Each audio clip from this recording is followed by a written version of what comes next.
الله. الحمد لله نحمده ونستعينه ونستغفره ونؤمن به ونتوكل عليه ونعوذ بالله من شرور أنفسنا ومن سيئات أعمالنا. من يهده الله فلا مضل له ومن يضلله فلا هادي له. ونشهد أن لا إله إلا الله وحده لا شريك له. ونشهد أن سيدنا وسندنا وحبيب ربنا وطبيبنا وطبيب قلوبنا ومولانا محمدا عبده ورسوله. أرسله الله بالحق بشيرا ونذيرا وداعيا إلى الله بإذنه وسراجا منيرا. أما بعد فأعوذ بالله من الشيطان الرجيم. بسم الله الرحمن الرحيم. إن عدة الشهور عند الله 12 شهرا في كتاب الله يوم خلق السماوات والأرض منها 4 حرم. ذلك الدين القيم.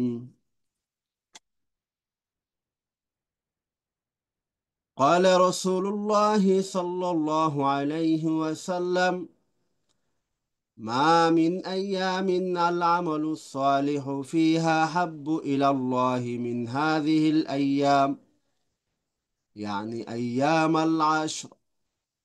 قالوا يا رسول الله ولا الجهاد في سبيل الله؟ قال ولا الجهاد في سبيل الله إلا رجل خرج بنفسه وماله فلم يرجع من ذلك بشيء. بارك الله لنا ولكم في القرآن العظيم ونفعنا وإياكم بالآيات والذكر الحكيم. اللهم صل على محمد وعلى آل محمد كما صليت على إبراهيم وعلى آل إبراهيم إنك حميد مجيد. اللهم بارك على محمد وعلى آل محمد كما باركت على إبراهيم وعلى آل إبراهيم إنك حميد مجيد. لا إله إلا الله محمد رسول الله. لا إله إلا الله محمد رسول الله. رب اشرح لي صدري ويسر لي أمري واحلل عقدة من لساني يفقه قولي.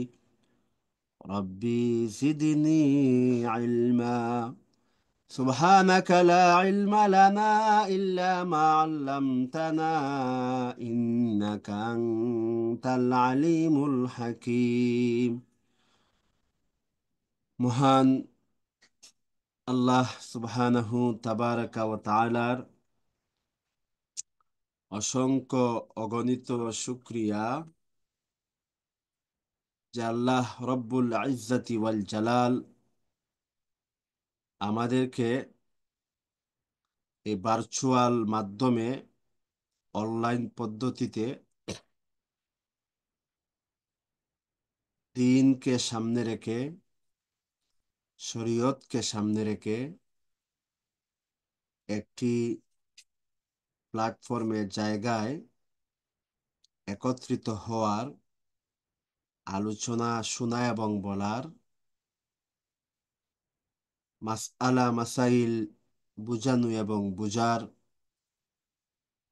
রব্বুল আলামিন যে আমাদেরকে তৌফিক দিয়েছেন, বিশেষভাবে এই রং তামাশার জামানায় বিভিন্ন রং তামাশা থেকে আমাদেরকে আল্লাহ সুবহানাহু তাবারাকা ওয়া তাআলা মুক্ত করে এই গুনাহ থেকে বিরত রেখে রব্বুল আলামিন যে জান্নাতের দিকে অগ্রসরের তৌফিক দিয়েছেন, এজন্য আমরা মহান রবের শুকরিয়া জ্ঞাপন করে বলি আলহামদুলিল্লাহ। আজকে হচ্ছে জিলকদ মাসের 16 তারিখ, ইংরেজি হচ্ছে মে মাসের 15 তারিখ। জিলকদ মাসের হচ্ছে আজকে 16 তারিখ। ক্যালেন্ডার বলছে এই মাসটা 29-এ হবে। যদি 29-এ হয় তাহলে হচ্ছে আগামী এই মাসের 29 তারিখ, 29শে মে হবে জিলহজ মাসের 1 তারিখ। আর যদি এই জিলকদ মাসটা 30 দিনে হয় তাহলে হচ্ছে 30 মে হবে জিলহজ মাসের 1 তারিখ। তো আমি বিশেষভাবে আলোচনার প্রথমেই এই মাসের হিসাবটা এই জন্য নিয়ে আসলাম যে জিলহজ মাসের প্রথম যেই 10 দিন, 1 তারিখ থেকে নিয়ে 9 তারিখ পর্যন্ত, এবং ঈদের দিন আমাদের জন্য, ইমানদারদের জন্য অত্যন্ত গুরুত্বপূর্ণ। আর এই মাসসমূহের গণনা, আরবি মাসসমূহ কখন যাচ্ছে কখন আসতেছে, এই যে গণনা, এটাও ইমানদারদের একটি দায়িত্ব। এই জন্য আল্লাহ সুবহানাহু তাবারকা ওয়া তাআলা সূরাতুত তাওবার 36 নং আয়াতে আল্লাহ সুবহানাহু তাবারকা ওয়া তাআলা বলেন, ইন্না ইদ্দাতাশ শুহুরি ইনদাল্লাহি 12 শাহরান ফি কিতাবিল্লাহ ইয়াওমা খালাকাস সামাওয়াতি ওয়াল আরদ। আল্লাহ যেদিন আসমান জমিন সৃষ্টি করলেন সেদিন থেকেই মাস সমূহের গণনা আল্লাহ তাআলার নিকট তার বিধান মতে 12টি। এই যে 12টি মাস, এইটা আদিকাল থেকে আল্লাহ যেই দিন এই পৃথিবী বানিয়েছেন, আসমান এবং জমিনকে বানিয়েছেন, এবং আকাশের মধ্যে আল্লাহ চন্দ্রকে রেখেছেন, সেই দিন থেকেই হচ্ছে মাস 12টি। মিনহা আরবাহাতুন হুরুম, এর মধ্যে 4টি মাস হচ্ছে সম্মানিত মাস: শাওয়াল, জিলকাদ আর জিলহজ। দুঃখিত, আহ জুলকাদা, জুলহিজ্জা আর মুহররম, এবং হচ্ছে আরেকটি হচ্ছে রজব। এই 4টি মাস হচ্ছে সম্মানিত। আর 3টি মাস হচ্ছে হজের মাস: শাওয়ালুন, জুলকাদাতুন ও জুলহিজ্জাতুন। মানে শাওয়াল, জিলকাদ এবং জিলহজ, এই 3টি মাস হচ্ছে হজের মাস। তো 4টি মাস হচ্ছে সম্মানিত। এই 4টি মাসে কখনোই কোনো মুসলমান আগ বাড়িয়ে যুদ্ধে লিপ্ত হতে পারবে না কাফিরদের সাথে। নবী করিম সাল্লাল্লাহু আলাইহি ওয়াসাল্লাম বলেন, ইন্নাজ জামানা কাদিস্তারা কাদিস্তা ইন্নাজ জামানা কাদিস্তাদারা কাহাইআতি ইয়াউমা খালাকাল্লাহুস সামাওয়াতি ওয়াল আরদ। সময়ের হিসাব যথাস্থানে ফিরে এসেছে, আসমান জমিনের সৃষ্টির সময় যেমন ছিল। as-sunnatu ইসনা আশারা শাহরা, মাস হচ্ছে 12টি। এই 12 মাসে একটি বৎসর। মিনহা আরবাতুন হুরুম, এর মধ্যে 4টি মাস হচ্ছে সম্মানিত মাস। সালাসুন মুতাওয়ালিয়াত, এর মধ্যে 3টি মাস হচ্ছে ধারাবাহিক: জিলকাদ, জিলহাজ, মুহাররম। আর ওয়ারাজব মুজার আল্লাযী বাইনা জুমাদাই ওয়া শাবান, এবং আরেকটি হচ্ছে রজব মাস।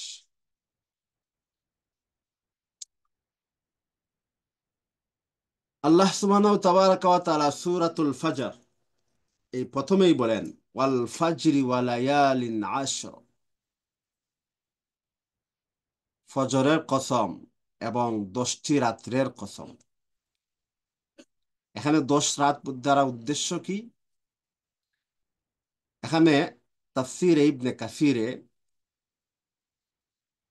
আল্লামা ইবনে কাসির রহমতুল্লাহি তাআলা আলাইহি, ইবনে আব্বাস রাদিয়াল্লাহু তাআলা আনহু এবং ইবনে জুবাইর রাদিয়াল্লাহু তাআলা আনহু, মুজাহিদ রহমতুল্লাহি তাআলা আলাইহি, এই সমস্ত মনীষীগণ থেকে ইবনে কাসির উনি লিখেন উনার কিতাবে তাফসীর ইবনে কাসিরে, যেখানে ওয়ালায়ালিন আশর, এখানে 10টি রাত দ্বারা উদ্দেশ্য হচ্ছে জিলহজ মাসের প্রথম 10টি রাত।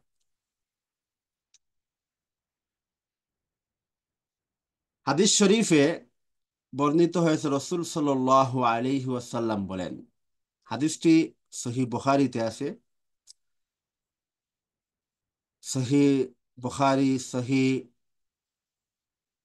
সহিহ বুখারী এবং সুনানে আবি দাউদ, জামে তিরমিজি, সুনানে ইবনে মাজাহ সহ অসংখ্য কিতাবে এসেছে, মা মিন আইয়ামিন আল আমালুস সালিহু ফিহা হাব্বু ইলাল্লাহ মিন হাযিহিল আইয়াম, ইয়ানি আইয়াম আল আশর।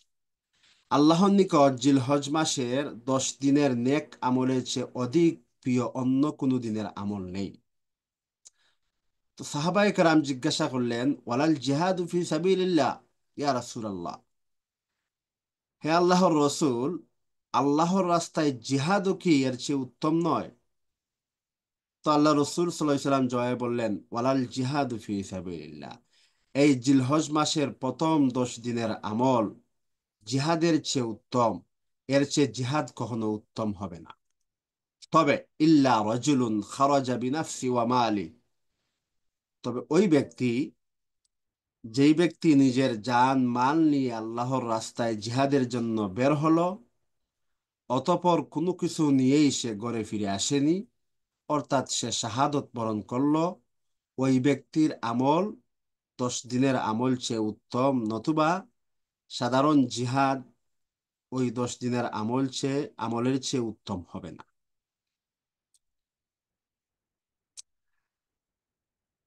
মুসনাদে আহমদের একটি হাদিসে এসেছে, মা মিন আইয়ামিন আ'যামু ইনদাল্লাহ ওয়ালা আহাব্বু ইলাইহিল আমালু ফীহিন্না মিন হাযিহিল আইয়ামিল আশর, আল্লাহ তাআলার নিকট এই জিলহজ মাসের 10 দিনের আমলের চেয়ে অধিক মহৎ এবং অধিক প্রিয় অন্য কোনো দিনের আমল নেই। সুতরাং ফাকসিরু ফীহিন্না মিনাত তাহলিলি ওয়াত তাকবীরি ওয়াত তাহমিদি, সুতরাং তোমরা এই দিনগুলোতে বেশি বেশি লা ইলাহা ইল্লাল্লাহ, আল্লাহু আকবার, আলহামদুলিল্লাহ, তাসবিহ, এগুলা তাসবিহ পাঠ করো।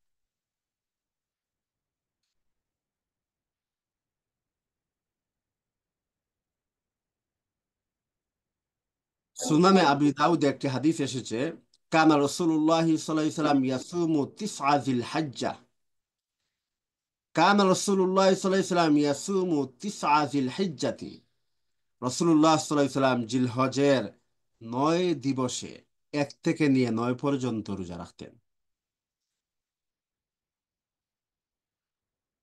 সুনানে নাসাই এবং ইবনে হিব্বানে একটি হাদিস এসেছে আল্লাহ রসুল সাল্লাল্লাহু আলাইহি সাল্লাম থেকে, উম্মুল মুমিনিন হযরত হাফসা রাদিয়াল্লাহু তাআলা আনহা থেকে বর্ণিত, তিনি বলেন, আরবাউন লাম ইয়াকুন ইয়াদাউহুন্না নবিয়্যু সাল্লাল্লাহু আলাইহি ওয়াসাল্লাম, 4টি আমল নবী করিম সাল্লাল্লাহু আলাইহি সাল্লাম কখনোই ছাড়তেন না।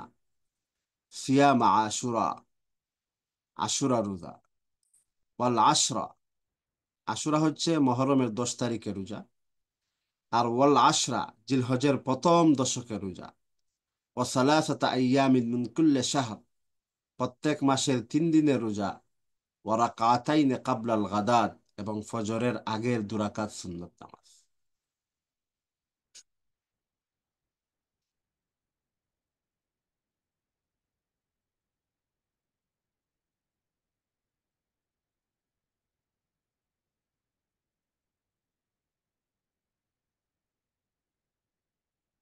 আরেকটি হাদিস এসেছে সহি মুসলিমে,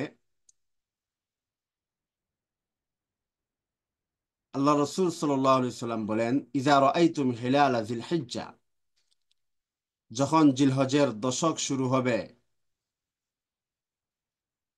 ওয়া আরাদা আহাদুকুম আইয়ুজাহিয়া, আর তোমাদের মধ্যে যেই কুরবানি করবে, ফালইউমসিকান শা'রিহি ওয়া আযফারি, সে যেন তার চুল নখ না কাটে।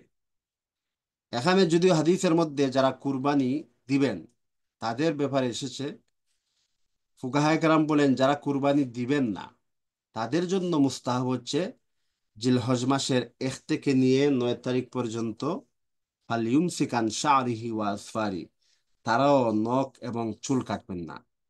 এটা তাশাব্বুহ বিল হুজ্জাজ, যারা হজে যাবেন হাজিদের সাদৃশ্য গ্রহণ করা, এটা হচ্ছে মুস্তাহাব। হয়তো আল্লাহ সুবহানাহু ওয়া তাবারাকা ওয়া তাআলা যারা হাজিদের সাদৃশ্যকে গ্রহণ করবেন তাদেরকে আল্লাহ সুবহানাহু ওয়া তাবারাকা ওয়া তাআলা এর হজের সওয়াব হয়তো আল্লাহ দিতে পারে।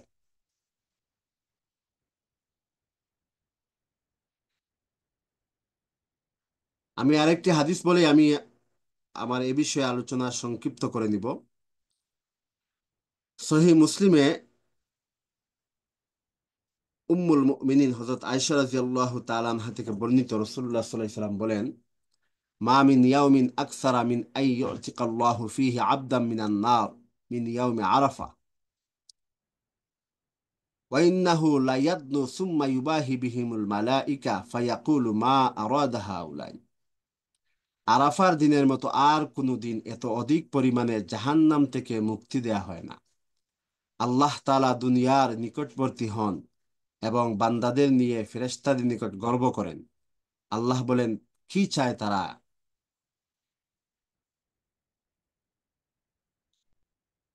তো অন্য হাদিসের মধ্যে এসেছে যে তারা আপনার মাগফিরত চায়, আপনার ক্ষমা চায়। তো আল্লাহ সুবহানাহু তাবারাকা ওয়া তাআলা বলেন, যাও তাদের সবাইকে আমি ক্ষমা করে দিলাম। আল্লাহ সুবহানাহু তাবারাকা ওয়া তাআলা আমাদেরকে, আমাদের সামনে আগত হচ্ছে জিলহজ মাস। এই জিলহজ মাসের প্রথম যেই 10 দিন, প্রথম দশক, এর মধ্যে হচ্ছে 9 দিন। ঈদের দিন রোজা রাখা যাবে না। 1 থেকে নিয়ে 9 তারিখ পর্যন্ত আমরা চেষ্টা করব যাতে আমরা রোজা রাখতে পারি। এই রোজা উলামায়ে কেরাম বলেন এটা গরিবের হজ। এবং আমরা যারা কুরবানি দিব তারা তো অবশ্যই চুল এবং নখ কর্তন করব না, এবং যারা দিব না তারাও আমরা আহ, হাজি সাহেব এবং যারা কুরবানি দাতা তাদের সাদৃশ্য গ্রহণ করব। আমরা সবাই নখ চুল কর্তন থেকে অবশ্যই বিরত থাকবো। আল্লাহ সুবহানাহু ওয়া তাবারাকা ওয়া তাআলা এই জিলহজ মাসের প্রথম দশকে আমাদের সবাইকে এই সুন্নাহ সম্মত আমলের, আল্লাহর নৈকট্য অর্জনের তৌফিক দান করুক। আমরা সবাই বলবো আমিন।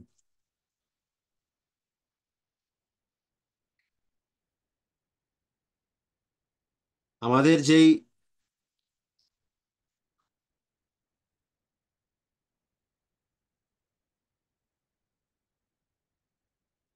এই দারসুল ফিকহের মূল যেই আলোচ্য বিষয় সেটা হচ্ছে প্রশ্ন এবং উত্তর।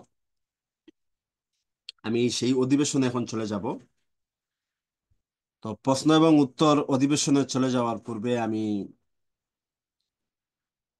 আজকে যারা উপস্থিত হয়েছেন, যারা ইতিপূর্বে উপস্থিত হয়েছেন, আপনাদের অবশ্যই আমাদের এখানে নিয়ম নীতি জানা রয়েছে।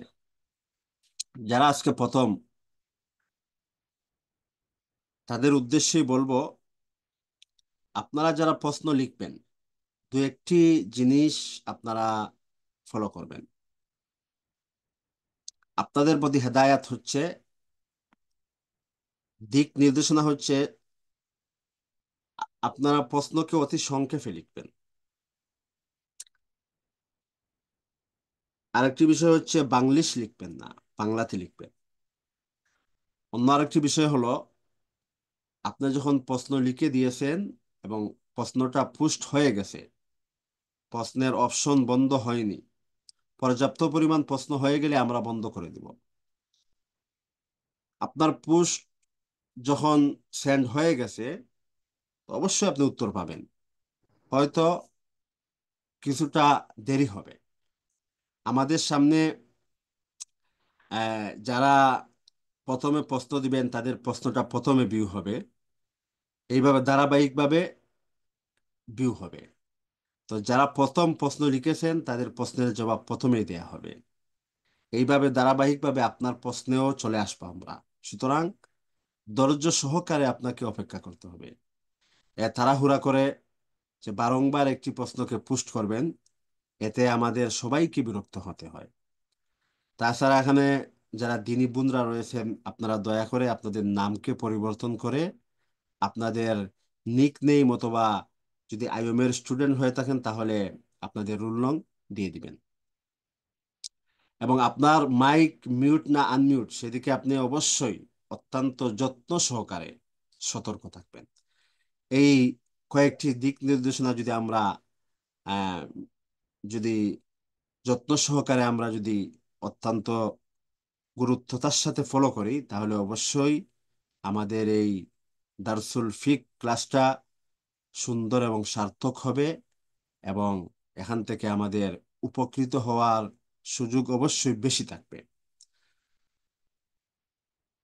আল্লাহ সুবহানাহু ওয়া তাআলা আমাদের সবাইকে তৌফিক দান করুন। আপনারা প্রশ্ন লিখে দেন, যখন পর্যাপ্ত প্রশ্ন হয়ে যাবে তখন অবশ্যই আমরা প্রশ্নের অপশনটা অফ করে দিব।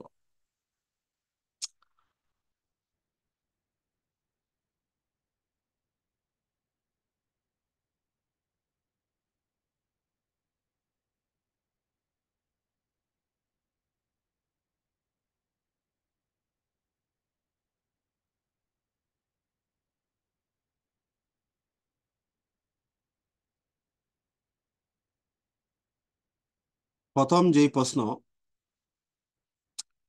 আমাদের সামনে এসেছে, আমি সেই প্রশ্নটার আলোকেই, সেই প্রশ্নটাকে সামনে রেখে কুরআন সুন্নাহর আলোকে আলোচনার চেষ্টা করবো ইনশাল্লাহ।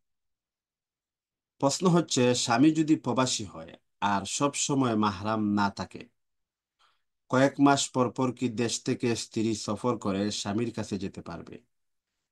যেমন যাওয়ার সময় স্বামীর সাথে গেল, আসার সময় একা আসলো, বা বাসার অন্য কোনো নন মাহরাম সদস্যের সাথে আসলো, বা ভাবিদের সাথে, বা যাওয়ার সময় একা গেল, আসার সময় স্বামী দিতে আসলো।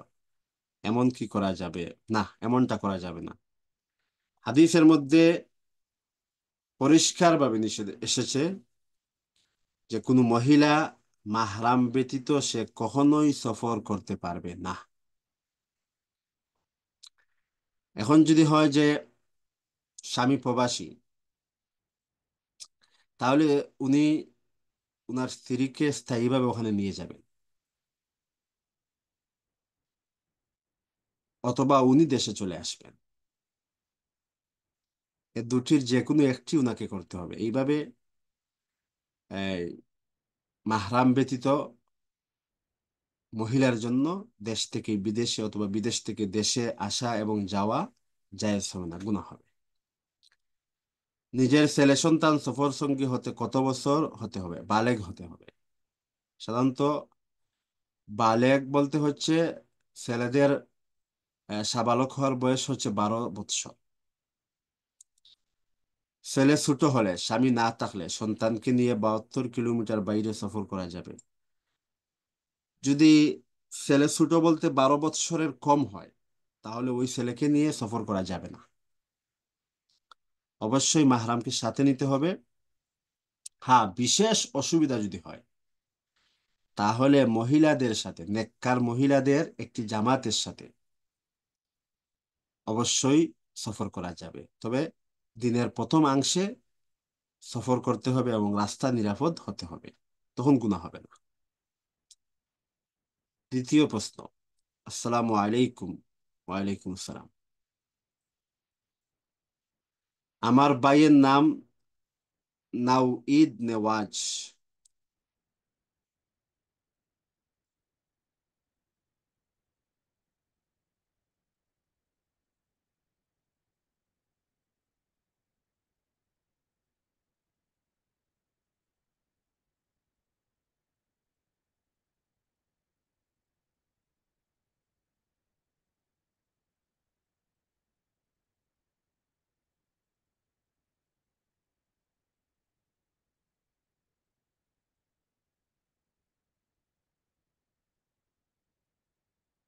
নেওয়াজ শব্দের অর্থ হচ্ছে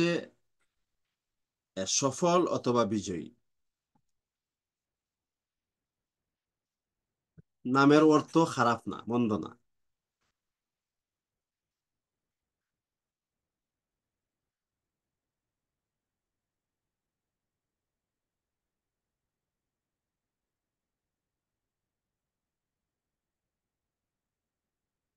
নাউঈদ নামের অর্থ হচ্ছে শুভ বার্তা অথবা শুভ আগমন, শুভ লক্ষণ, এগুলা। সুতরাং এই হিসাবে নাউঈদ নেওয়াজ নামটা নিষেধ হবে না, তবে আমাদের দৃষ্টিতে এটা উত্তম হবে না। উত্তম হবে সেই নাম যেটা নবীদের নাম, সাহাবীদের নাম এবং সলফে সালেহিনদের নাম থেকে কোনো নাম। আমরা আপনাকে পরামর্শ দিব আম্বিয়ায়ে কেরামের কোনো নাম অথবা সাহাবায়ে কেরামের কোনো নাম থেকে নাম রেখে দিবেন। অবশ্যই এটা আপনার সন্তানের জন্য এবং আপনাদের জন্য, পরিবারের জন্য ভালো হবে। ব্যাংকার ছেলে বিয়ে করা যাবে? দেখেন, যদি ব্যাংকের সুদের ডিপার্টমেন্টে, অর্থাৎ এমন কোনো ডিপার্টমেন্টে যেখানে সুদের সংস্পর্শ আছে, ক্যাশিয়ার হোক অথবা সুদের সাক্ষী হোক, সুদের কাগজপত্র জমার দায়িত্ব হোক, অর্থাৎ সুদের সাথে সম্পর্কিত যদি কাজ হয়, তাহলে ওই ব্যক্তির ইনকাম হালাল হবে না, হারাম থাকবে। ওই ব্যক্তিকে বিয়ে করা কখনোই উচিত হবে না। তবে যেহেতু বিয়ের পর স্বামীর উপর ওয়াজিব হচ্ছে স্ত্রীকে ভরণ পোষণ এবং বাসস্থান দেয়া। এখন যদি স্বামী ওই বাসস্থান দিতে গিয়ে সে চুরি ডাকাতি অথবা হারামভাবে ইনকাম করে, এজন্য স্ত্রীর গুনাহ হবে না, গুনাহটা স্বামীরই হবে। কেননা স্বামীর উপর ওয়াজিব ছিল তার স্ত্রীর ভরণ পোষণ, বাসস্থানের ব্যবস্থা সে করবে। সে কোথা থেকে আসবে সে জানে। আল্লাহর পক্ষ থেকে তার উপর দায়িত্ব হচ্ছে সে হালাল ইনকাম থেকে তার স্ত্রীর ভরণ পোষণ দিবে। সুতরাং স্বামীর যদি ইনকাম হারাম হয়, তাহলে স্ত্রীর জন্য স্বামীর ইনকাম থেকে প্রয়োজন বা জরুরত পর্যন্ত গ্রহণ নাজায়েজ হবে না। যদিও নাজায়েজ হবে না, কিন্তু এমন স্বামী যার কাছ থেকে শুধু প্রয়োজনীয় জিনিস নিতে পারবে, অপ্রয়োজনীয় কোনো কিছু নেওয়া যাবে না, শখ আহ্লাদ কোনো কিছুই পূরণ করা যাবে না, এমন স্বামীর সাথে বিবাহ তো কখনোই উত্তম বা উচিত হবে না।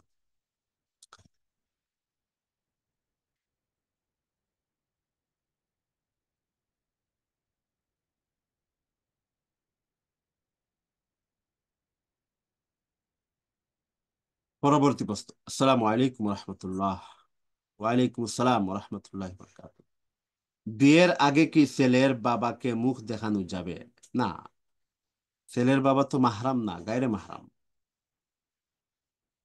সুতরাং তাকে মুখ দেখানো যাবে না। আর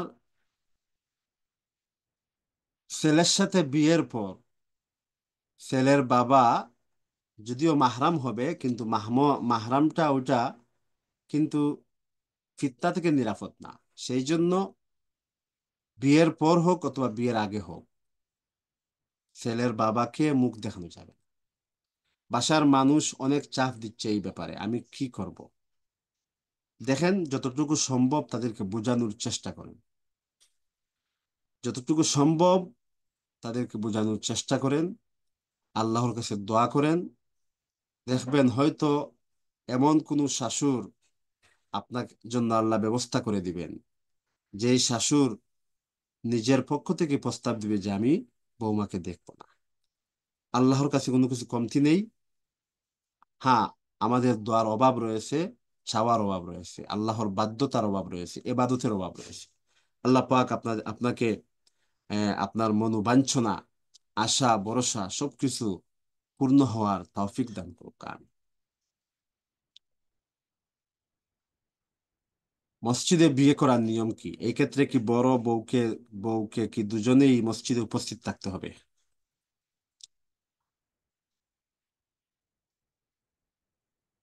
দেখেন, মসজিদে বিয়ে হচ্ছে সুন্নাত। এখানে কিন্তু বউকে মসজিদে আসা শর্ত না। বিয়ে বিয়ে হচ্ছে বলতে হচ্ছে কবুল, অর্থাৎ আকদের অনুষ্ঠান।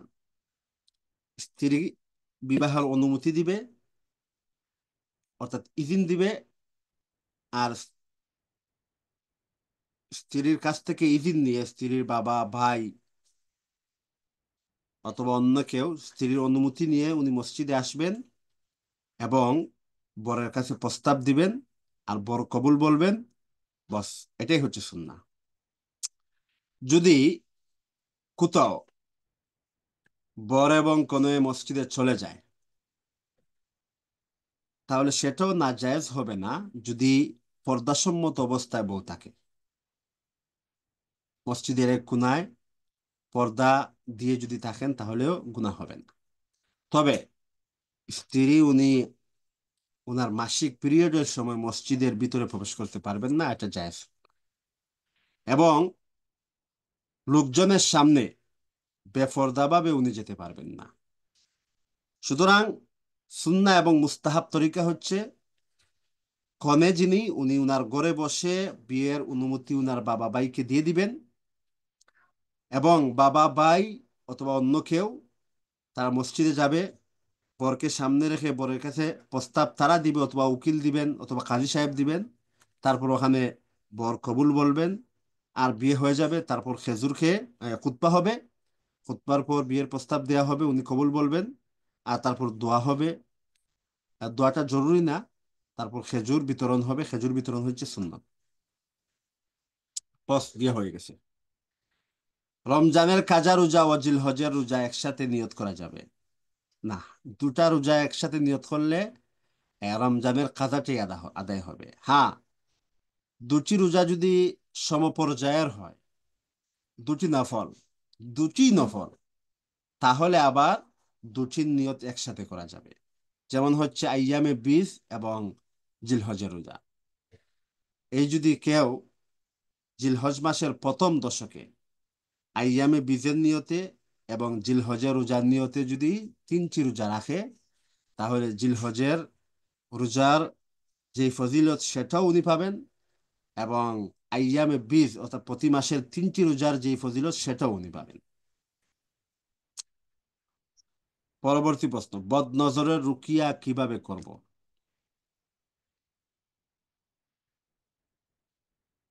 বদনজরের রুকিয়া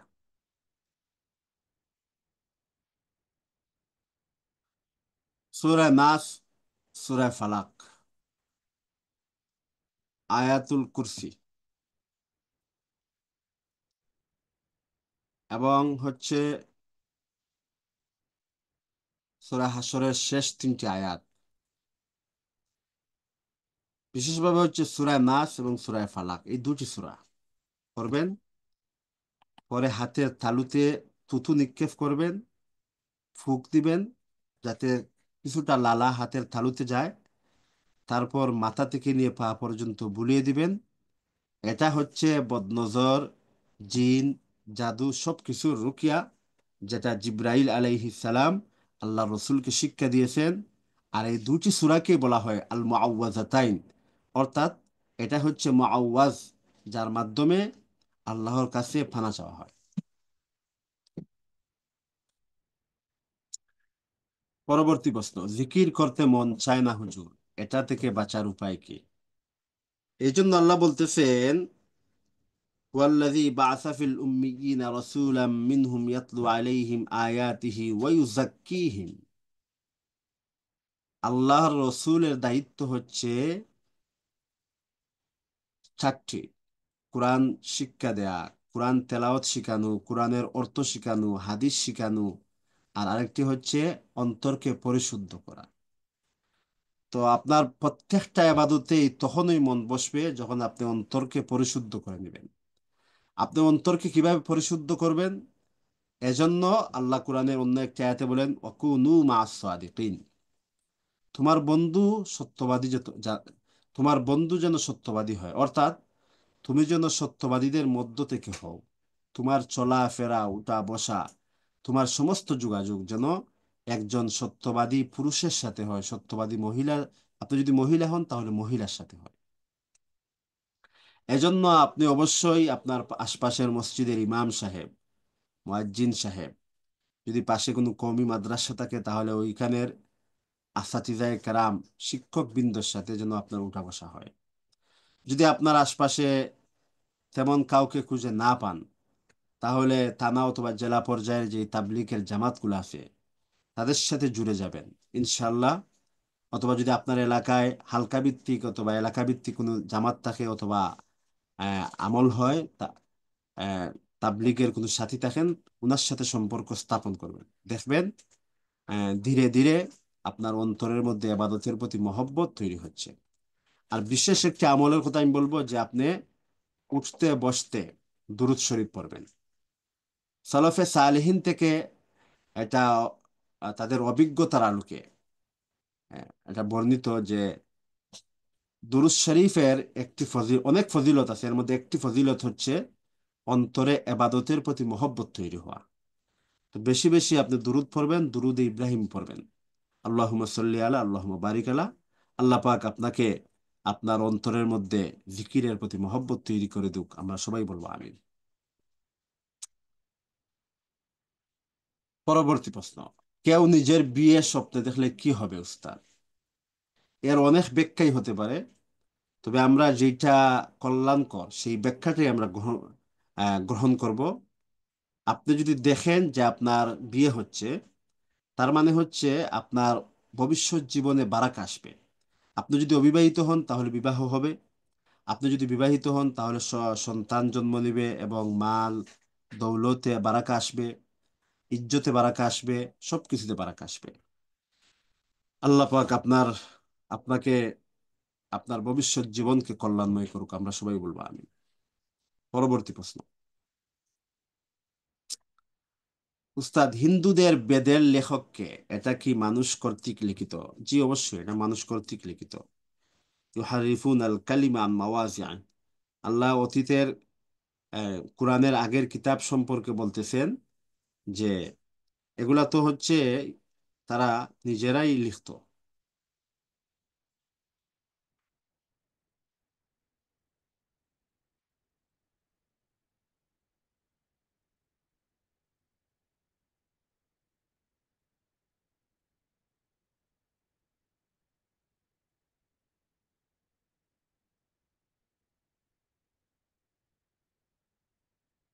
পরবর্তী প্রশ্ন, উস্তাদ আমি একটা স্বপ্নের ব্যাখ্যা জানতে চাই। আমার আম্মু গতকালকে স্বপ্নে দেখেছিলে যে আম্মুর আবার বিয়ে হচ্ছে এবং আম্মু খুব খুশি, এরপর ঘুম ভাঙলো, কিছুক্ষণ পরে ফজরে আজান দিয়েছে।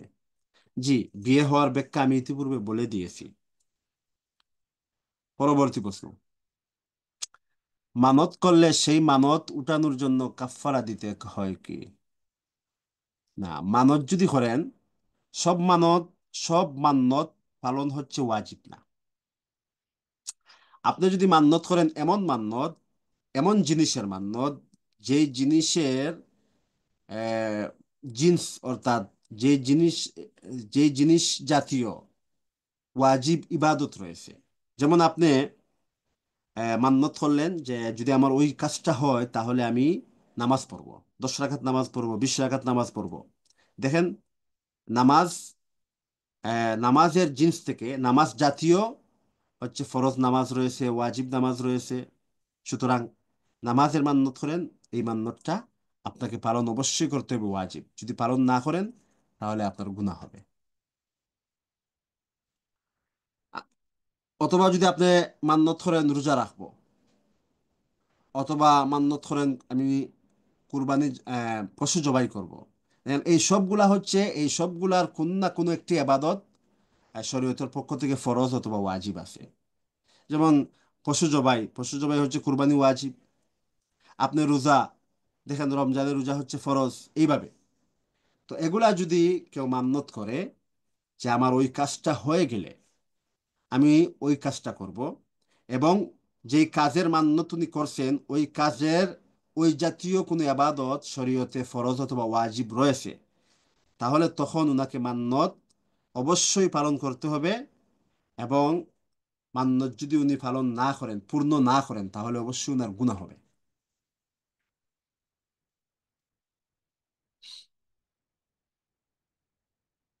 পরবর্তী প্রশ্ন, আমাদের পাশের বাসায় ওয়াইফাই আছে,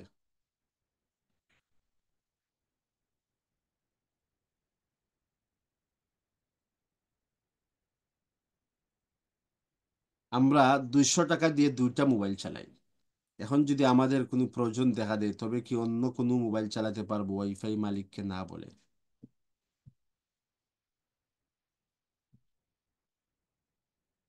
দেখেন, সাধারণত হচ্ছে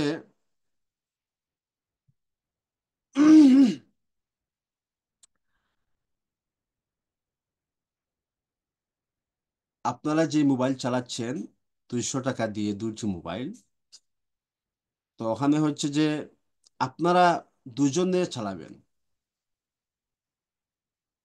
তো এখন যদি অন্য কোনো মোবাইল আপনাদের হয়, তাহলে তো অবশ্যই চালাতে পারবেন। যদি অন্যর হয়, তাহলে যেহেতু এখানে 200 টাকা দিচ্ছেন দুইটি মোবাইল, অর্থাৎ দুইজনের মালিকানা, দুইজন চালাবেন, তো তৃতীয় অন্য অন্য কাউকে আপনারা নিয়ে আসতে পারবেন না। হ্যাঁ, আপনাদের যদি হয় তখন আপনারা অবশ্যই চালাতে পারবেন।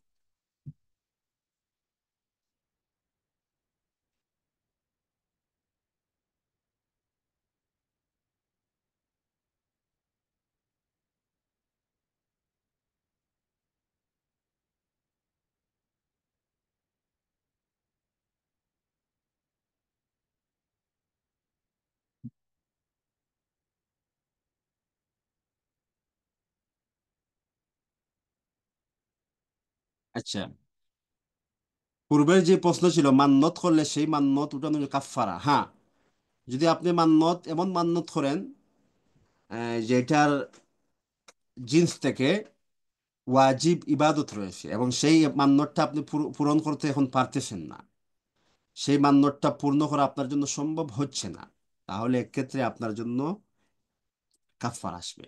কাফফারা হচ্ছে কসমের কাফফারা আসবে। তো একটি কসমের কাফফারা হচ্ছে আহ 10 জন গুলামকে, 10 জন মিসকিনকে খাওয়ানো 2 বেলা। তো এই কাফফারা আপনাকে দিতে হবে। পরবর্তী প্রশ্ন, উস্তাদ, বিয়ে কি পূর্ব নির্ধারিত? জি অবশ্যই, বিয়ে পূর্ব পূর্ব নির্ধারিত, এবং এটা হচ্ছে আহ তাকদিরে মুআল্লাক, মুতলক নয়। অর্থাৎ আপনার চেষ্টা প্রচেষ্টার মাধ্যমে আল্লাহ ওটাকে পরিবর্তন করে দিবেন। পরবর্তী প্রশ্ন, আমরা জানি ছেলেদের আকিকার 2টা ছাগল দিতে হয়। আমার প্রশ্ন, কুরবানির গরুতে ছেলের আকিকার নিয়ত করে 2 ভাগ দিলে কি সহি হবে? জি অবশ্যই সহি হবে। তবে উত্তম হচ্ছে কুরবানি পৃথক, আকিকা পৃথক করা।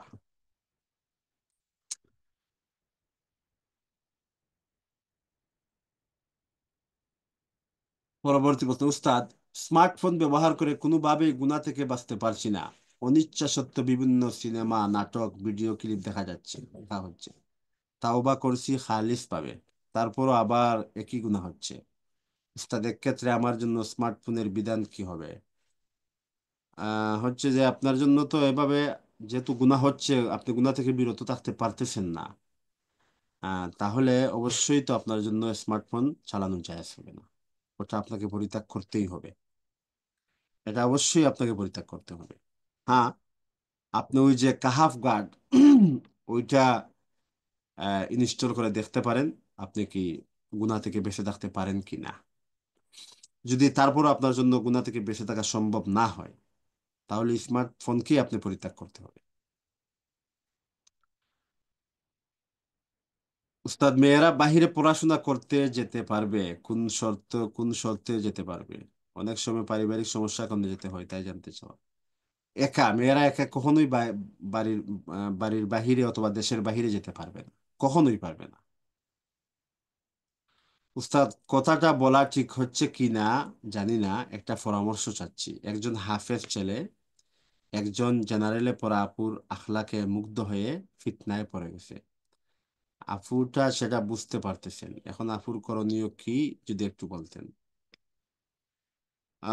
আপুর হচ্ছে, আপুর সামনে হচ্ছে দুইটি রাস্তায়। প্রথম রাস্তা হচ্ছে আপু কি এখন পারিবারিকভাবে বিয়ে বসতে পারবেন? যদি ওনার জন্য সম্ভব হয় তাহলে ছেলেকে বলবেন, সরাসরি বলার প্রয়োজন নেই, লোকজনের মাধ্যমে জানাবেন যে এখনই ছেলেটা বিয়ের প্রস্তাব দিন এবং এখনই বিয়ে হয়ে যাক।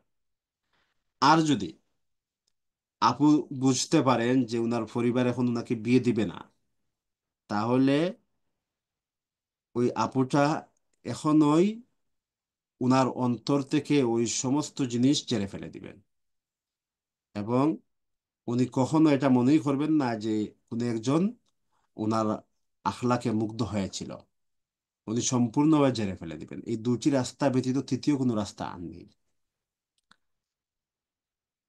পরবর্তী প্রশ্ন, আমার দুই ভাই। বড় ভাই জনতা ব্যাংকের ম্যানেজার, ব্যাংক থেকে লোন নিয়ে বাড়ি করছে, আর ছোট ভাই প্রফেসর, পিসিএস ক্যাডার, সেও লোন নিয়ে বাড়ি করছে। আমার বাবা নেই, মা আছে, তাদের কাছেই থাকে। আমি কি বেড়াতে যেতে পারবো? সেখানে যাওয়া থাকা খাওয়া কি হালাল হবে নাকি হারাম? আমি এখন কি করতে পারি? আমার বাচ্চারা বেড়াতে যাওয়ার জন্য অস্থির হয়ে গেছে, আমি কি কখনোই যেতে পারবো না?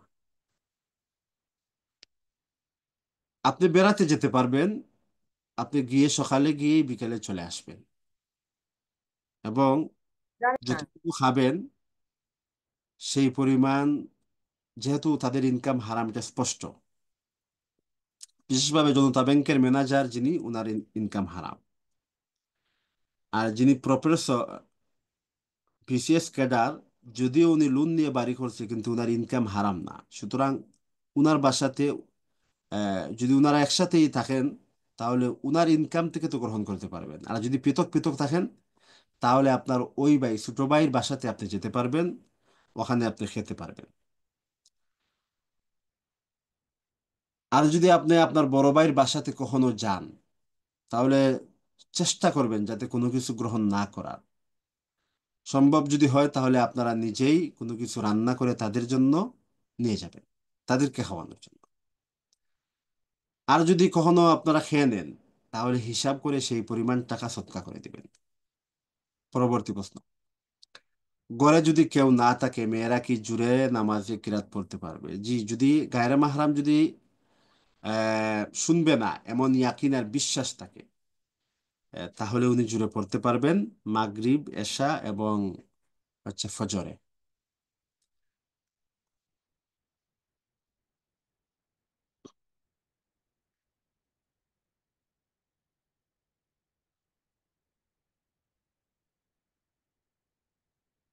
পরবর্তী প্রশ্ন, উস্তাদ আমার কিছু প্রশ্ন ছিল। 1 নম্বর প্রশ্ন, নেফাসের 41 দিন পর থেকে সালাত পড়া শুরু করেছে, তারপর 51 দিনে আবারও রক্ত দেখা যাচ্ছে, এটা কি নিফাস নাকি হায়েজ? এ অবস্থায় সালাতের বিধান কি? এটা ইস্তেহাজা। প্রতি ওয়াক্তে আপনি একবার ওযু করে ওই ওযু দ্বারা ওই ওয়াক্তের ভিতর যত নামাজ সম্ভব নামাজ আপনি পড়ে নিতে পারবেন। দ্বিতীয় প্রশ্ন, ডেলিভারির কয়েকদিন আগে থেকে পানি ভাঙলে সেক্ষেত্রে কি সালাত পড়তে হবে নাকি হবে না? জি, সালাত পড়তে হবে। ওটা ওটা হচ্ছে ইস্তেহাজার বিধানেই চলে যাবে, মাযহুরের বিধানে চলে যাবে। প্রতি ওয়াক্তের জন্য যদি ধারাবাহিক নির্গত হতেই থাকে তাহলে প্রতি ওয়াক্তের জন্য একটি ওযু যথেষ্ট। তৃতীয়, লেবার পেইনের সময় তায়াম্মুম করা যাবে কি? লেবার পেইনের সময় তায়াম্মুম করে সালাত পড়া যাবে কি? লেবার পেইন বলতে কি সেটা আপনি প্রশ্নে লিখে দিবেন।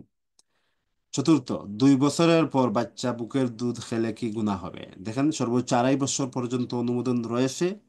চেষ্টা করবেন 2 বছরের ভিতরে যাতে দুধকে ছাড়ানো যায়, তবে 2.5 বছরের পর হারাম হবে।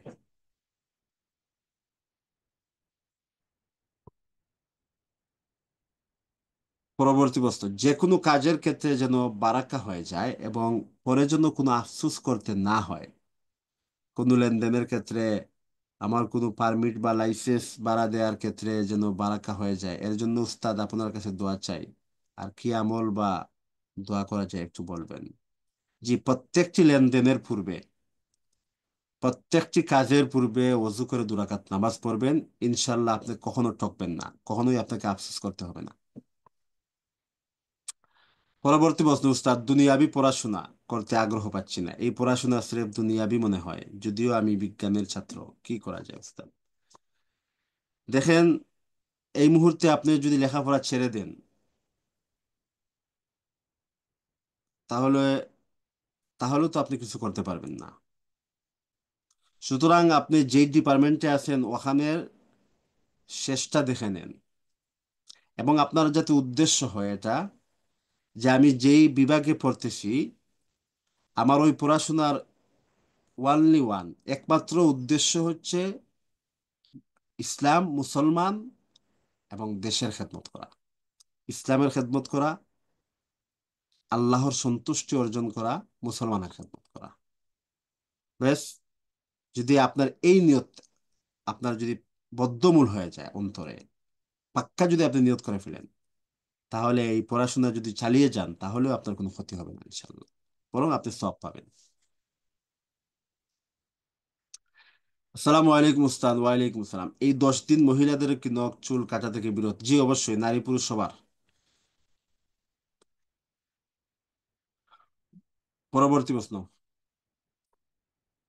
বাসায় ছোট বাচ্চা ফ্লোরে প্রসাব করে দিলে, সেখানে একবার পানি দিয়ে মুছে দিলে সেটা শুকিয়ে গেলে পরে অজু করে ভেজা পায়ে সেখানে হাঁটলে কি নাফাকি লেগে যাবে? দেখেন, আপনাকে 3বার ধৌত করতে হবে, একবার ধৌত করলে পবিত্র হবে না। পরবর্তী প্রশ্ন, স্বামী যদি ঠিকমতো ভরণ পোষণ না দেন বোঝানোর পরেও কি করা উচিত? তো আপনি পারিবারিক ভাবে, অর্থাৎ আপনার পরিবারকে দিয়ে ওর পরিবারে আপনি বিচার দায়ের করতে পারেন। যদি আপনার পরিবার তার পরিবারের কাছে গিয়েও কোনো সমাধান না হয়, তাহলে এলাকার মধ্যে আপনি বিষয়টা উত্থাপন করতে পারেন চেয়ারম্যান মেম্বারকে নিয়ে। তারপরে যদি না হয়, তাহলে আপনি কোর্টের দ্বারস্থ হতে পারবেন, এবং তখন আপনি ওর কাছ থেকে তালাক নেওয়ারও আপনার অধিকার থাকবে। তবে সর্বোচ্চ চেষ্টা করবেন যাতে পারিবারিকভাবেই বিষয়টা নিষ্পত্তি হয়ে যায়। পরবর্তী প্রশ্ন, আমার বাবা নাই, ভাইদের উপার্জনে আমাদের চলতে হয়। আমার বড় ভাই ব্যাংকার, মেজো ভাই বিদেশে থাকে, বিদেশে যে তাকে, তার থেকে ভার্সিটিতে থাকা খাওয়া আর পড়াশোনা খরচ নেই, আর বাসায় বাজার খরচ ব্যাংকার বাই করে। আমার জন্য আর আমার মায়ের জন্য কি এই বাজার খাওয়া হারাম হবে? দেখেন, এছাড়া তো আপনাদের কোনো রাস্তা নেই। লা ইকাল্লিফুল্লাহু নাফসান ইল্লা উসাহা। আপনার ভাইয়ের উপর আপনার এবং আপনার মায়ের ভরণ পোষণ ওয়াজিব। এই ওয়াজিব ভরণ পোষণ আদায় করতে গিয়ে আপনার কোনো ভাই যদি কোনো হারাম পথে চলে, ওই গুনাহটা তার হবে, আপনাদের হবে না, আপনারা চলতে পারবেন। পরবর্তী প্রশ্ন, মহিলাদের ঈদের নামাজের ব্যাপারে কতটুকু সঠিক? দেখেন, ইসলামের প্রাথমিক যুগে মহিলারা মসজিদে যেতেন, ঈদের নামাজেও যেতেন, কিন্তু আল্লাহ রসুল সাল্লামের ওফাতের পর যখন খলিফা হলেন হজরত আবু বকর হজরত উমর রাজিয়াল্লাহু তাআলা আনহু, তখন আয়েশা রাদিয়াল্লাহু তাআলা আনহা বললেন যে, বর্তমান সময়ে যে অবস্থা চলতেছে, নারীদের যে অবস্থা, এখন যদি আল্লাহর রসুল বেঁচে থাকতেন তাহলে মহিলাদেরকে মসজিদে আসতে বারণ করে দিতেন। সেই কথার ভিত্তিতেই পরবর্তীতে হযরত উমর রাদিয়াল্লাহু তাআলা আনহু সহ সাহাবায়ে কেরামের পরামর্শের ভিত্তিতেই মহিলাদের জন্য ঘরের ব্যবস্থা করা হয়, মহিলারা ঘরেই নামাজ পড়বেন। তবে তখনও নিষেধ ছিল না, কিন্তু পরবর্তীতে হানাফি মাযহাবের মতে, যেহেতু দিন দিন ফিতনা শুধু বেড়েই যাচ্ছে, বেড়েই যাচ্ছে, বেড়েই যাচ্ছে, এই জন্য হানাফি ফিকহের সিদ্ধান্ত হচ্ছে মহিলাদের জন্য মসজিদে যাওয়া, মসজিদের জামাতে গিয়ে নামাজ পড়া, ঈদগাতে গিয়ে নামাজ পড়া, কবর জিয়ারতে যাওয়া পুরুষদের সাথে তাল মিলিয়ে, ওগুলো হচ্ছে মাকরুহে তাহরিমি। পরবর্তী প্রশ্ন, জাকাত কাউকে দেওয়ার পর পরবর্তী সময়েও যদি সেই ব্যক্তি অভাবজনিত কারণে বারবার টাকা চাইতে থাকে, তাহলে বারবার কি সেই ব্যক্তিকে জাকাত দেওয়া ঠিক হবে? জি, দিতে পারবে, সমস্যা নেই। শর্ত হচ্ছে সে গরিব হতে হবে। পরবর্তী প্রশ্ন। আসসালামু আলাইকুম উস্তাদ। ওয়ালাইকুম আসসালাম। আপন মামা ছাড়া অন্য ঘরের মামা মানে সম্পর্কে মামা হয়, ওনাদের বিয়ে করা কি জায়েজ? যেহেতু উনি আপন মামা নয়, সম্পর্কে মামা হয়, সুতরাং তার সাথে বিয়ে তো না জায়েজ হবে না। উনি মাহরাম না, উনি গায়রে মাহরাম, আর গায়রে মাহরামের সাথে বিয়ে জায়েজ। পরবর্তী প্রশ্ন। হাতের অনেকটা অংশ পুড়ে গেছে, পানি লাগলে আরো বেড়ে যায়, ডাক্তার পানি লাগাতে নিষেধ করেছে, এমত অবস্থায় কিভাবে ওযু করব? এমত অবস্থায় যতটুকু জ্বলে গেছে বা পুড়ে গেছে অতটুকু আপনি মাসেহ করে নেবেন। অর্থাৎ পানি নিয়ে, পানিকে জেরে ফেলে দিয়ে ভিজা হাতে এর উপর আপনি মাসেহ করে নেবেন। যদি মাসেহ করাটা যদি সেটাও সম্ভব না হয়, তাহলে ব্যান্ডেজের উপর ব্যান্ডেজ বেঁধে তার উপর মাসেহ করে নিতে পারবেন।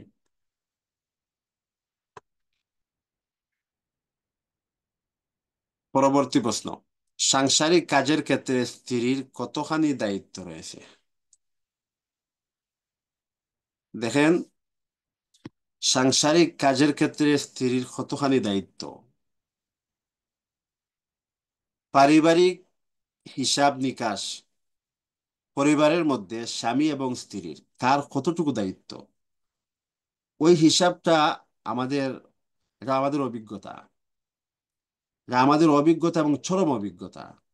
যেই সংসারে স্বামী এবং স্ত্রী, তারা পরস্পর পরস্পরের দায়িত্ব কতটুকু সেটা তারা জানতে চায় এবং সে অনুযায়ী চলতে চায়, ওই পরিবারে মধুর সম্পর্ক আসে না।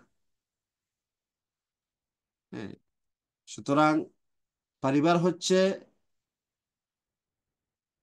একে অন্যকে ছাড় দেয়া, একে অন্যর দায়িত্বকে নিজের কাঁধে নিয়ে নেয়া, এটাই হচ্ছে পরিবার। তবে কোনো একজনের উপর আবার জুলুম করাও জায়েজ হবে না।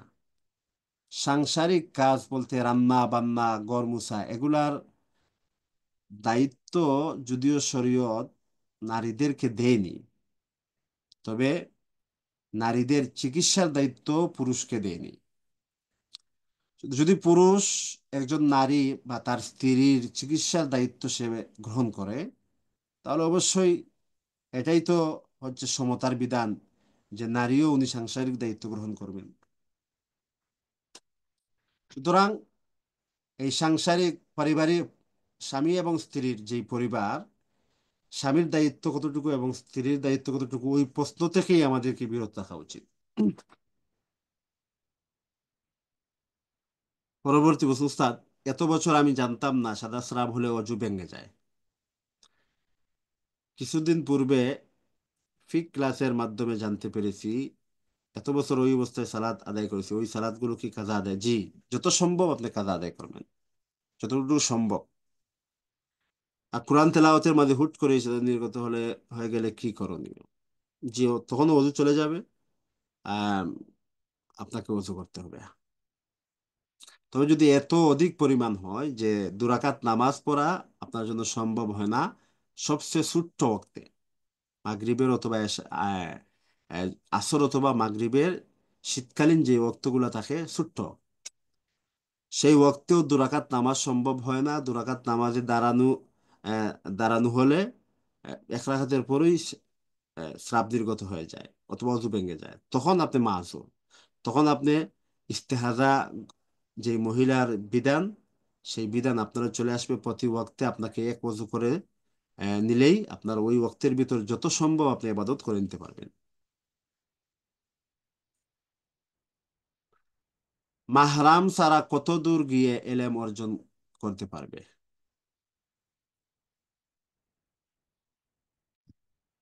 72 কিলো, 77 কিলো। 77 কিলোর ভিতরে একজন মহিলা মাহরাম ব্যতীত যেতে পারবে যদি রাস্তা নিরাপদ হয়। আর যদি রাস্তা নিরাপদ না হয়, তাহলে তখন ঘর থেকেও বের হওয়া জায়েজ হবে না। পরবর্তী প্রশ্ন। কত তারিখ থেকে রোজা থাকবো, নখ চুল কাটবো না? 1 তারিখ থেকে। জিল জিলহজ মাসের 1 তারিখ। আর ইংরেজি হয়তো 29 হবে অথবা 30 হবে। আপনি ক্যালেন্ডার দেখে নিবেন, অথবা 29 মে আপনি পত্রিকা দেখে নিবেন, বুঝতে পারবেন যে আপনার আজকে কি 28 তারিখ থেকে আপনি ফলো করবেন, তখন বুঝতে পারবেন এই মাসটা 29-এ না হচ্ছে নাকি 30-এ হচ্ছে।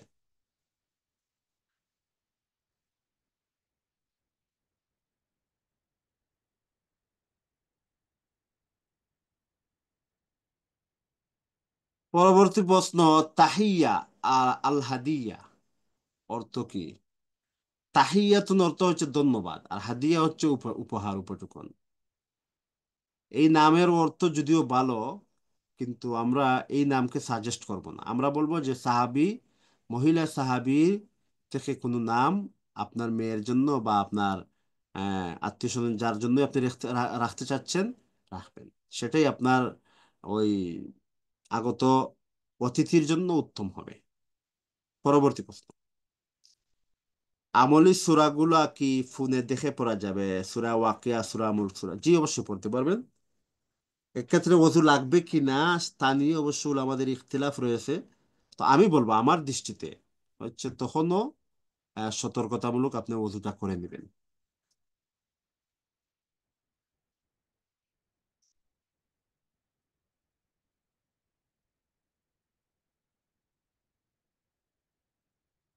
পরবর্তী প্রশ্ন, রমজানের কাজা রোজা ও জিলহজের রোজা একসাথে নিয়ত করা যাবে? দেখেন, এখানের পাওয়ার হচ্ছে রমজানের রোজা হচ্ছে ফরজ, আর জিলহজের রোজা হচ্ছে নফল। তো ফরজ এবং নফলের মধ্যে পাওয়ার হচ্ছে ওর ফরজের বেশি। তো যেইটার পাওয়ার বেশি হবে সেটাই আদায় হবে। হ্যাঁ, দুটাই যদি নফল হয় তাহলে এভাবে নিয়ত করা যাবে।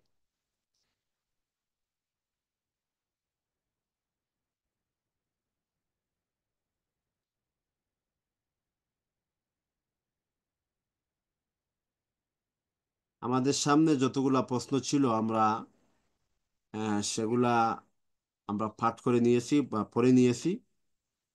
আরো কিছু প্রশ্ন এখনো আমাদের আমাদের হাতে কিছুটা সময় আছে। যদি সম্পূরক অথবা নতুন কোনো প্রশ্ন কারো থাকে আপনারা দিতে পারেন।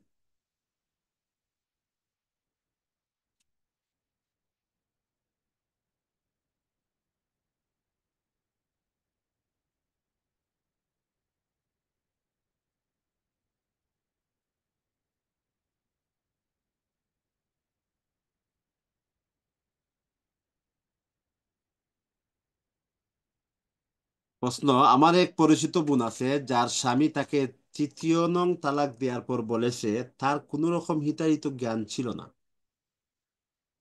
এক্ষেত্রে কি ওই বোনের কি তালাক হয়েছে? দেখেন, রাগ হচ্ছে 3 প্রকার রাগ। একটা হচ্ছে স্বাভাবিক রাগ, ওই রাগে কিন্তু তালাক হয়ে যায়। আর একটা হচ্ছে চরম পর্যায়ের রাগ, যে রাগ আসার পর লোকজন বুঝতে পারে না সে আসমানে আছে না জমিনে আছে, তার পরনে কাপড় আছে কিনা সেটা সে বুঝতে পারে। এমন রাগ যদি হয় তাহলে তখন যদি স্বামী তালাক বলে, ওই তালাক হবে না। আর মধ্য পর্যায়ের রাগ, অর্থাৎ স্বাভাবিক রাগও না আবার এত অধিক রাগও না, এটা নিয়ে ইখতিলাফ। হানাফি ফিকহের সিদ্ধান্ত হচ্ছে তখনও তালাক হয়ে যাবে। তো কোন রকম হিতাহিত জ্ঞান ছিল না, ওটা কোন প্রকারের রাগ? আমাদের দেশে সাধারণত চরম পর্যায়ের রাগ কখনোই হয় না। উনি আসমানে আছেন না জমিনে আছেন, উনার কাপড় পরনে কাপড় আছে কি না না, ওইটা সাধারণত এভাবে হয় না। হয়তো স্বাভাবিক রাগ হয় অথবা মধ্যম পর্যায়ের রাগ হয়, সুতরাং তালাক হয়ে যাবে। সুতরাং 3 তালাক হয়ে যাবে। 3টা যমজ মেয়ে হয়েছে, আলহামদুলিল্লাহ। আলহামদুলিল্লাহ, 3টা নাম বলে দেন উস্তাদ। আলহামদুলিল্লাহ। এই মেয়েগুলা কার হয়েছে?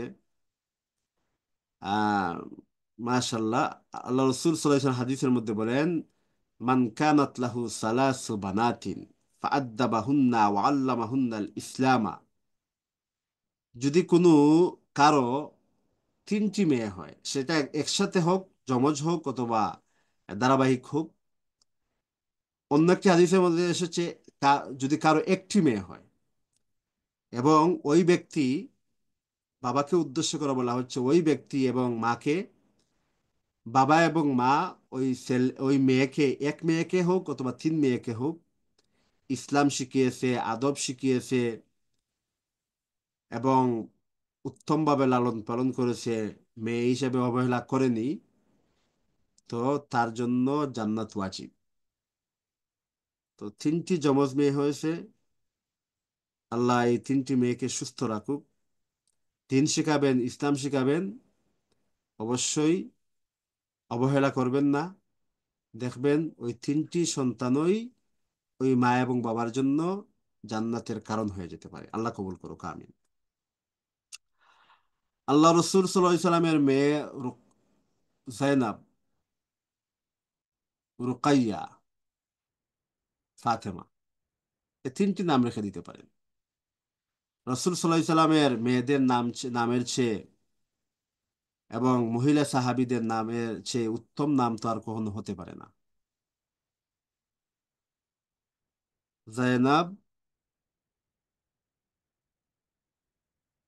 বড় মেয়ের নাম রেখে দিবেন জয়নব, আর দ্বিতীয় মেয়ের নাম রেখে দিবেন রুকাইয়া, আর তৃতীয় মেয়ের নাম রেখে দিবেন ফাতেমা। সুন্দর নাম।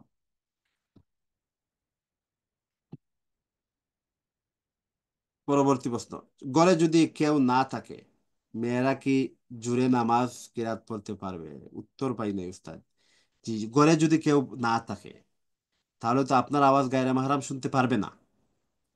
গায়রে মাহরাম শুনতে পারবে না, সুতরাং ঘরের বাহির থেকেও কেউ যদি শুনতে পারে না, এমন এতটুকু উচ্চ স্বরে, অর্থাৎ এখানে ঘরে থাকা না থাকা শর্ত নেই, বরং আপনার আওয়াজ কি গায়রে মাহরাম শুনতে পারছে কি পারছে না, আপনার আওয়াজ কি কোনো গায়ের মাহরামের জন্য শোনা সম্ভব হচ্ছে কিনা। যদি সম্ভব না হয়, তাহলে আপনি উচ্চ স্বরে মাগরিব, এশা এবং ফজরে পড়তে পারবেন। আর যদি গায়ের মাহরামের জন্য শ্রবণ সম্ভব থাকে, তাহলে তখন শুনতে পারবেন না।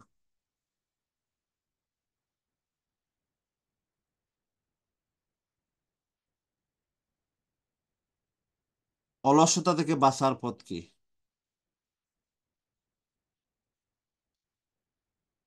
হাদিসের মধ্যে এসেছে অলসতা কেন আসে।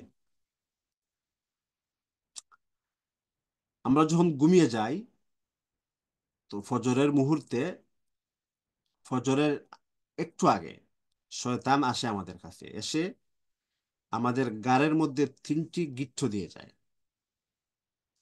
এই তিনটি গিট্টি হচ্ছে অলসতার গিট্টি। তো হাদিসের মধ্যে সে যখন বান্দা, সে উঠে, ঘুম থেকে উঠে উঠে বলে আলহামদুলিল্লাহিল্লাযী আহইয়ানা বাদামা আমাতানা ওয়া ইলাইহিন নুশুর, তো প্রথম গিট্টটি খুলে যায়। তারপর যখন বান্দা ওযু করে, দ্বিতীয় গিট্টটি খুলে যায়। তারপর বান্দা যখন ফজরের নামাজ পড়ে, তৃতীয় গিট্টটি খুলে যায়। ফাসবাহা নিশাতান, হাদিসের মধ্যে তখন ওই বান্দা সে অলস মুক্ত হয়ে যায়। তো অলস থেকে বাঁচার পথ হচ্ছে আপনি ফজরের নামাজটা পড়বেন, ঘুম থেকে উঠে দোয়াটা পড়বেন, অজু করে নামাজটা পড়বেন দৈনিক, তাহলে দেখবেন অলসতা আপনার দ্বারে কাছেও আসতে পারবে না। পরবর্তী প্রশ্ন, যদি কেউ বুঝতে না পারে তার নামাজের মধ্যে সাদা সাপ হয়েছে, এমত অবস্থায় কি নামাজ আদায় হবে? জি, বুঝতে না পারলে নামাজ আদায় হবে।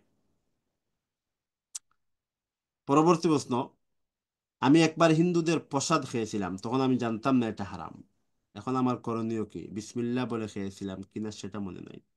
দেখেন, হিন্দুদের প্রসাদ, ওটা কোনো প্রাণী না। তো যেহেতু প্রাণী না, ওটা আপনার জন্য না জায়েজ না। খেতে পারবেন যদি তারা স্বেচ্ছায় আপনাকে দেয়। অন্যায়ভাবে তাদের মালকে নিয়ে এসে খেতে পারবেন না। স্বেচ্ছায় যদি তারা দেয়, তাহলে খেতে পারবেন। কিন্তু তারা যদি তাদের কোনো প্রাণীকে জবাই করে আপনাকে দাওয়াত দেয়, সেটা আপনি খেতে পারবেন না। অথবা তাদের কোনো প্রাণীকে তারা তাদের মন্দির বা দেবদেবীর নামে উৎসর্গ করে দেয়, সেটা জীবিত হোক বা মৃত হোক, সেটা তখন আপনি খেতে পারবেন না। প্রশ্ন, কোনো ব্যক্তির পা ধুলায় মলিন হলে তাকে জাহান্নামের আগুন স্পর্শ করবে না। কোনো ব্যক্তির পা ধুলায় মলিন হলে, বিষয়টা আসলে বুঝি নাই, একটু বুঝিয়ে বলবেন।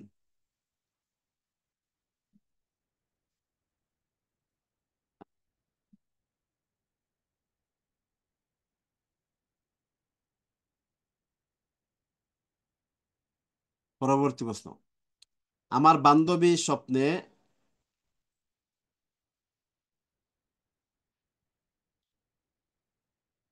দেখেছে আমি, আমার স্বামী ও সে হজে গিয়েছি, তার প্রিপারেশন ছিল না। তো সে বলতেছিল কোনো সমস্যা নেই, তুই আমি তো আসিস, তুই সব বুঝাই দিবি। জানতে চাচ্ছি এর কি কোনো অর্থ আছে? যে অবশ্যই আপনাদের জন্য বাইতুল্লাহর সফর নসিব হবে ইনশাআল্লাহ, আল্লাহ কবুল করুক। ঈদের নামাজে কি মহিলাদের জন্য ওয়াজিব? না, মহিলাদের জন্য ওয়াজিব না। তীব্র ডেলিভারির ব্যথার সময় তায়াম্মুম করে সালাত আদায় করা যাবে কি? না, তখনও অজু করে নামাজ পড়তে হবে। তখনও অজু করে নামাজ পড়তে হবে। যেভাবেই হোক, নিজে যদি করতে না পারেন তাহলে অন্য কাউকে বলবেন আপনাকে অজু করিয়ে দিতে। আপনি তায়াম্মুম করতে পারবেন, অজু অজু অজু কেন করতে পারবেন না? অবশ্যই করতে পারবেন। নামাজের ভিতরে সূরা ফাতিহা পড়ার পরে বিসমিল্লাহ বলতে ভুলে গেলে তখন করণীয় কি? কোনো কিছুই করতে হবে না, এটা মুস্তাহাব। আর নামাজ হয়ে যাবে। আসসালামু আলাইকুম। ওয়ালাইকুম সালাম। উস্তাদ, আমি স্বপ্নে দেখেছি আমার স্বামী বিয়ে করছে, এর ব্যাখ্যা কি? আপনার স্বামী বারাক আসবে, ধন দৌলতে বারাক আসবে। যে ব্যক্তি হাদিস অস্বীকার করে নামাজ ত্যাগ করে তার পারিবারিক সম্পর্কের বিধান কি? জি, হাদিস যদি অস্বীকার করে তাহলে তার ঈমান চলে যাবে। তার বিবাহ, আহ স্ত্রীর সাথে বিবাহ সম্পর্ক বিচ্ছেদ হয়ে যাবে। নামাজ যদি ত্যাগ করে তাহলে তো তার গুনাহ হবে, কিন্তু কাফির হবে না।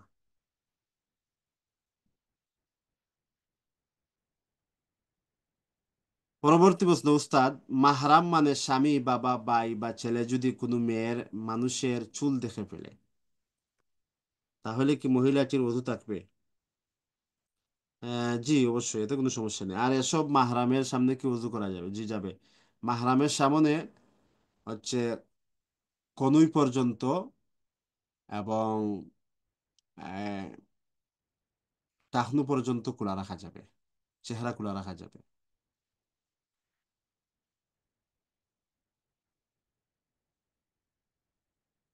তখন ওযু যাবে না। চুলও খোলা রাখা যাবে, সমস্যা নেই, ওযু যাবে না। পরবর্তী প্রশ্ন। উস্তাদ, আমরা তিন বোন, সবাই বলে যে তিন মেয়ে বিয়ে দিতে অনেক কষ্ট হবে, অনেক টাকা লাগবে, এরকম কথাগুলো কতটুকু যৌক্তিক? এই কথাগুলোর কোনো যৌক্তিকতা নেই, কোনো যৌক্তিকতা নেই। দেখবেন যারা ভাবতেছে আমার অনেক টাকা আছে, আমার একটি মেয়ে, তাদেরই দেখবেন তাদের সর্বশেষ তাদের বিয়ে কোথায় হয়, আর আপনাদের বিয়ে কোথায় হয়? এগুলা হচ্ছে বিয়ে শাদী সব আল্লাহর পক্ষ থেকে নির্ধারিত। এগুলার সাথে পরিবেশ পরিস্থিতির কোনো সম্পর্ক নেই। যখন যার যেখানেই হুকুম হবে আল্লাহ সেখানেই, আল্লাহ যার জন্য যেখানেই হুকুম করে রাখছেন সেখানেই তার বিয়ে হবে। আমার তিন মেয়ে, আলহামদুলিল্লাহ, আলহামদুলিল্লাহ, আল্লাহ আপনার জন্য জান্নাতের দরজাকে খুলে দেয়। পরবর্তী প্রশ্ন। নাবালেগ সন্তানের নামে স্বর্ণ থাকলে কি জাকাত দিতে হবে? না, জাকাত দিতে হবে না।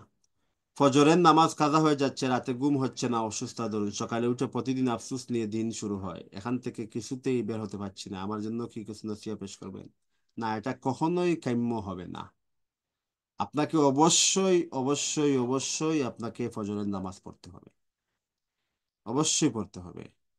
আপনি যাতে ফজরের নামাজ পড়তে পারেন রাতে অতি দ্রুত, এশার নামাজের আগে অথবা পরে খাওয়া দাওয়া শেষ করে, এশার নামাজের আগে খাওয়া দাওয়া শেষ করে অথবা এশার নামাজের পরে খাওয়া দাওয়া শেষ করে আপনি অতি দ্রুত ঘুমিয়ে যাবেন, এবং সেই শেষটা আপনার জন্য ওয়াজিব। আর এই কাজা নামাজ আমি কি যখন আদায় করব তখন কি সুন্নত নামাজও পড়ে নিব? জি অবশ্যই, কাজার সময় সুন্নত আদায় করে নিতে হবে। তবে এইভাবে ধারাবাহিক সর্বাবস্থায় সর্বদিন সব সময় নামাজকে কাজা করা কখনোই উচিত হবে না, কখনোই বৈধ হবে না।